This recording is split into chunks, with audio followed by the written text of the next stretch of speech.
গাইবান্ধারা ফারা দেখ চিটাং আইসি অনেক কাজে কি সুন্দর কাজ মানে ধান কাটার ডাল সিজন ভরি আছে। এখন দেখেন আমরা গুফর নামাইতেছি, এই যে মাথার মাথার গুফর।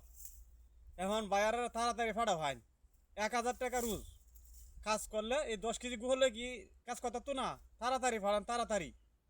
দিনাজপুরের ভাবিরা দেখেন চিটাং আইসি কাজ করার জন্য, ধান কাটা শেষ পর্যায়ে। এখন গোবর নামানির কাজ, সবাই গোবর নামাইতেছি 1,000 টাকা রোজ। বাইরেরা তাড়াতাড়ি ফাটান তাড়াতাড়ি ফাটান। রেত্রুকুণের বাবিরা বাইরে বৈশা রয়েছেন, তাড়াতাড়ি ফাটা হয়। চিটাং ধান কাটা শেষ পর্যায়ে, এখন গোবর নামানির কাজ খুব ভালো কাজ। 1,000 টাকা 900 টাকা রোজ হকলে শুরু হইতেছে কৃষি কাজের জন্য। তাড়াতাড়ি হাঁটা হয় ময়মনসিংহের বাবিরা বাইরে বৈশা রয়েছেন, তাড়াতাড়ি ময়মনসিংহ থেকে ফাটা হয় চট্টগ্রামে। ধান কাটা ডাল সিজন, এখন বর্তমানে গোবর নামানির কাজ লাগতেছে কৃষির জন্য। তাড়াতাড়ি হাঁটা হয় তাড়াতাড়ি হাঁটা হয়।